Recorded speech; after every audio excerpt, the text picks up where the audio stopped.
I feel exhausted just from setting up this camera setup. But anyways, hey you guys, welcome back to my channel. In today's video, I am going to be doing a pregnancy / life update.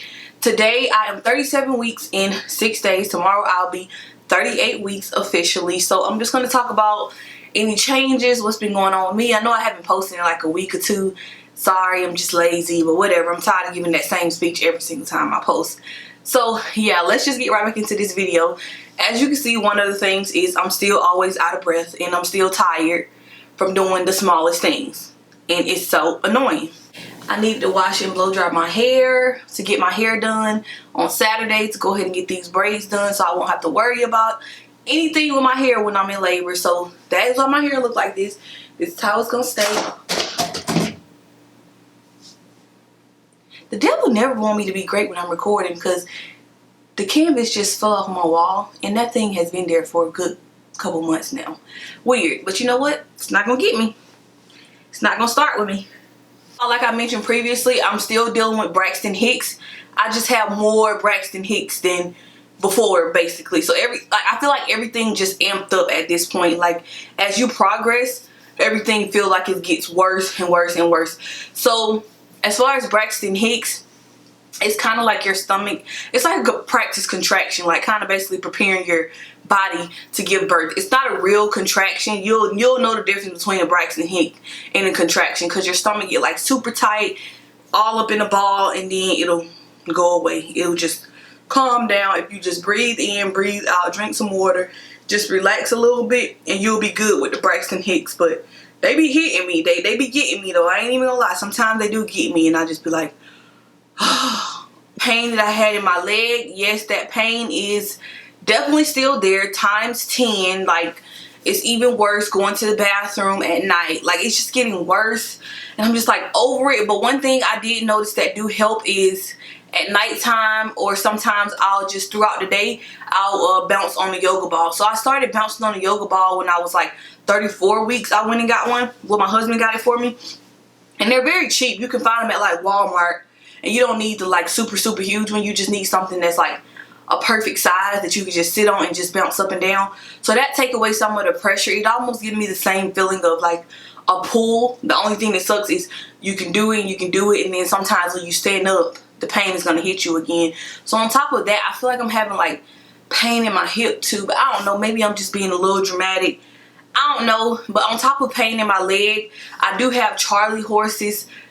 If you don't know what a Charlie horse is, you don't want to find out. But basically, it's like a leg cramp, like at the bottom of your calf muscle area. And I only get them in my left leg. My left leg has been the only problematic part of this pregnancy. I don't really deal with anything in my right leg. It's just my left leg. So yeah, I get these bad Charlie horses at night. And I like kind of like jump up out of the bed to kind of stretch it a little bit. But I got it in the daytime the other day and I let it just pass. I let it just pass while just still laying there, and that was a terrible idea. If you get Charlie horses, please rub it and walk around and stretch it out, because I did not walk around and stretch it out and my leg felt tight for like 2 days. Like when I would walk, it would hurt. Like I could not stand up straight. I would like bend my legs in order to walk. So if you get a Charlie horse, make sure you get up and walk around. Do not just sit there. The baby was head down at 28 weeks, and then when they checked me again, she was head up. And then they checked me again, she's back head down. And then they just checked me again to make sure she still stayed head down. So at this point, since I'm so big and it's not that much room for her to move around, she's not gonna flip back over. Be kicking me in my ribs. Like when people be saying, oh, be kicking me in my ribs, I just like when people, I've heard people talk about babies kicking them in their ribs. But you know, I didn't think nothing of it. It hurts. Like sometimes I'll be laying down and she'll be kicking me in the most random places, and all you have to do is kind of like push it back in. But sometimes even to push their foot or their hand or whatever it is, it hurts. So yeah, she be kicking me in my ribs, and she usually only kick and move and go crazy when I'm relaxing. Makes sense, right? When you're up and you got energy, your child is asleep. But when you laying down and you want to relax, your child is working your nerves. So that's, but the good thing is, since she barely have a lot of room in there, she don't move nowhere near as much as she moved when she was first like a couple weeks ago. So as time go on, you're going to get bigger and you're going to have less room in your stomach for a baby to move around, because your stomach is only going to stretch so much. So they don't have all that room to do all that kicking and moving. So I get little nudges here and there, but still it's always when I'm relaxing. So basically, I had eczema before in the past. I grew up having eczema. It was nothing new to me. But when I got a little bit older, like between like 17 and 19 years old, and I started really taking care of my skin, I haven't really dealt with a lot of eczema. I haven't really dealt with any eczema since then. But for some reason, she has basically brought my eczema back.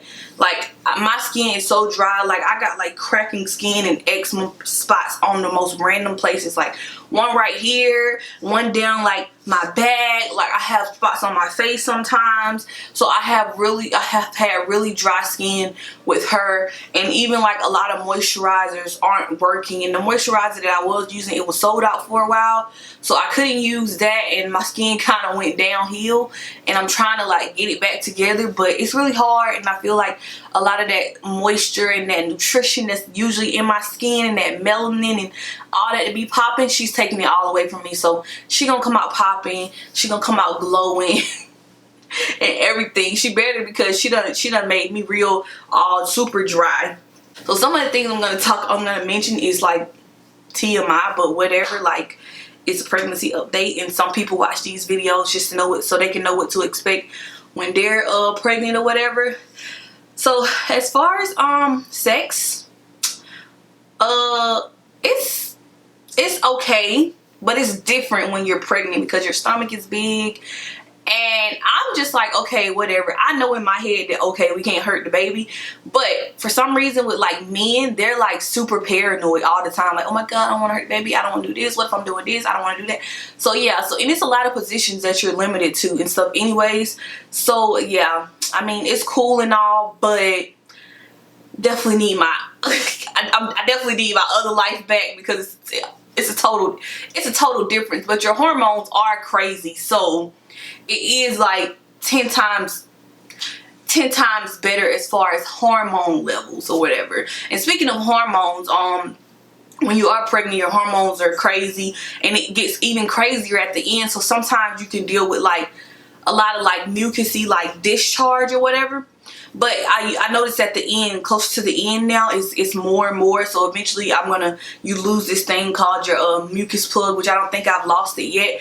But your discharge can end up amping up, and as long as it's not like weird and smelly or like weird color, you're good. It's normal. It's normal.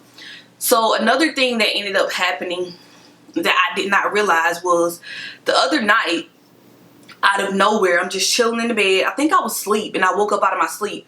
Well, I did realize I had like a freaking contraction, which you can have contractions when you get this late in your pregnancy, as long as they're not back to back to back like crazy. So I ended up having 2 of them. So I had a contraction, and when I tell y'all, Lord Jesus, my pain tolerance is not the same anymore. And it was all in my back. And I keep hearing people like, oh, back contractions are the worst, back contractions.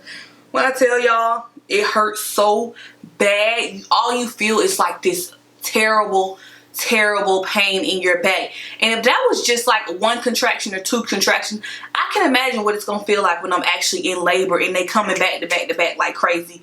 So yeah, pray for me on that part, because that junk is no joke. So on top of the back contractions in that same night, I got super nauseous. When I was contracting, I got super nauseous, which it's possible to get nauseous when you're in labor or when you're dealing with contractions. So it made me super nauseous. I did not want to move. I had to stay there and just let it go away. And then I end up with TMI diarrhea. So I'm just like, what the heck is going on? Like, am I in labor? Like, what the hell is wrong with me? And my husband, you okay? You okay? And I'm just like, I hope so. Like, I should be fine, because at the time I was only like 37 weeks.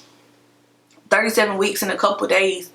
And I'm just like, yeah, I should be fine as long as it's not back to back and my water hasn't broke or anything. But then I did ask a couple questions and did my research and stuff. But a part of that, like the diarrhea and the nausea and stuff like that randomly happen, it's your body is basically clearing out to prepare for a baby to pass through. So your body want to get rid of all that waste and all that extra stuff, because ever since then, like, I go to the bathroom every single day, which normally I'm the type of person that's always constipated. So I'm just like, this is definitely not like me. Like, so I'm always in the bathroom, and I can't even yeah, I just can't deal. I can't. I'm ready for that part to be over, because it's just not me. Like, I'm grateful to be able to go to the bathroom every day, but golly, it's like, it do not feel nothing like how it feel to go to the bathroom like normal. So yeah, definitely that. And then another update for me is I'm officially no longer working.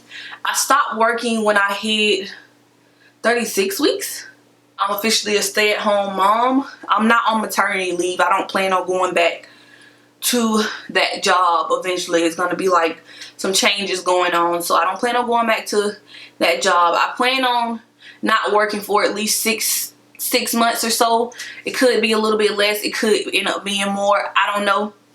So yeah, I'm not gonna work because I just cannot bring myself to take my child to daycare. Like, it's too much stuff going on in daycare. I just rather stay home and take care of my kid, and then the cost you're gonna pay for daycare in California, it's just expensive, and it's just like you're working to pay for childcare basically. So yeah, I'm just not trying to pay for it, and I'm just not trying to send my kid to day. It was mostly because I'm not trying to send my kid to daycare, like, and I just be chilling at home. The first 3-4 days I was going crazy. I was like, how do people do this? Like, how do people who don't have kids voluntarily, like, not work, just chill here? And I was just going crazy. I was getting all in my head, and I was like, you know what, Diamond? You have a car, you can literally go out and explore. You can really do whatever you want to. So I've been getting into like a routine kind of. I thought about like filming my routine, like while like my kind of like routine for these past couple weeks, but I could just tell y'all what I've been doing. I literally like wake up, my daughter get ready for school, I'm chilling waiting to drop her off at school. When I drop her off at school, I come home and I eat some breakfast, and you know, open up the curtains, get a little sunshine, turn the TV on, watch a little TV, or sometimes I'll come straight home from drop her off at school, get in the shower, you know, make myself feel good, pamper myself, and then I'll try to get out of the house. Even if I just go to the store to walk around or whatever it is that I'm doing, as long as I'm getting out of the house. I notice when I'm in the house for too long, listen, I act up like I'm a little child. Like, I can't stay in the house for too long. I don't see how people do it. People who are homebodies, I just can't do it. So I don't know what the heck I'm gonna do when the baby first come and I'm like in the house. I'm gonna probably end up going sit outside on my hammock or something. So yeah, I definitely like being outside. But everything, as far as everything else, everything is going smoothly. I'm still on track for the same due date, and hopefully I make it to the end. But right now I'm 38 weeks, and this is the last update video that you will be seeing before I actually give birth, because it doesn't make sense to do one for the 40 weeks. I don't know, maybe I'll make a video letting you guys know when I'm in labor, but then again, no, because I don't want to deal with people keep blowing up my phone or anything like that. So yeah, this whole journey has just made me realize, like, pregnancy is not meant to be done alone.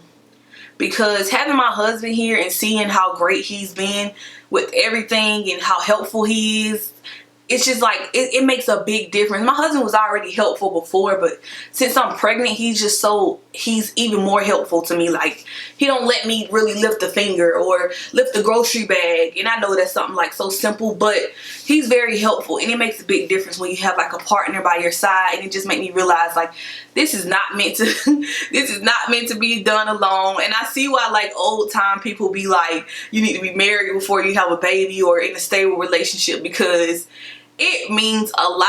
And I salute to all of the parents who like go through pregnancies alone, back to back to back. It's just not for me.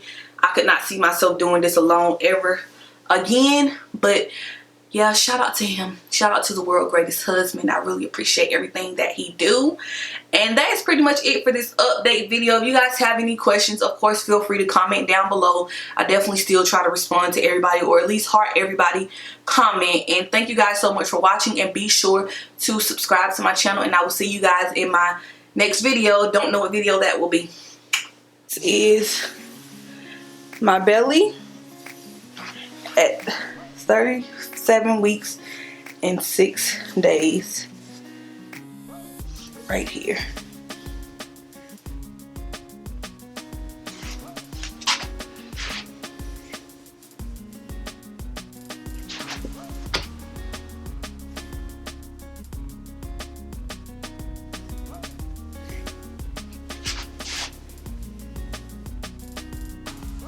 And she literally just stuck her feet out right there on that side.